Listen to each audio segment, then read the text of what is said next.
எப்படினாலும் வாழலாம் அப்படின்றது வாழ்க்கை இல்லை. ஒரு வரமுறையோட இப்படி தான் வாழணும் அப்படின்னு வாழ்கிறது தான் வாழ்க்கை. யார் வேணாலும் எப்படி வேணாலும் வாழ்ந்துட்டு போகட்டும். அது அவங்கவுங்களோட விருப்பம். அவங்க அப்படி வாழ்கிறாங்களே, நம்மளால் அவங்கள மாதிரி வாழ முடியலையேன்னு உங்களோட எண்ணம் தான் எல்லா துன்பத்துக்குமே காரணமாயிருது.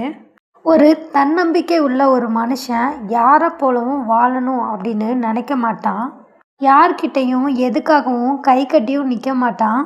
தனக்குன்னு ஒரு குறிக்கோளை அமைச்சு அந்த குறிக்கோளை அடையிறதுக்கான பாதைகளை உருவாக்கி கொள்வான். அது மட்டும் இல்லாமல் தனக்கான எல்லா விஷயங்களையுமே கண்ணும் கருத்துமாக இருப்பான்.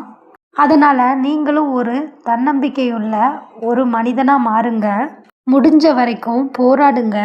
முடியலைன்னா கொஞ்சம் ரெஸ்ட் எடுத்துக்கோங்க. அதுக்கப்புறம் பார்த்தீங்கன்னா திரும்பவும் சலிக்காமல் திரும்பவும் போராடுங்க. ஏன்னா இந்த உலகம் ரொம்ப ரொம்ப பெருசு.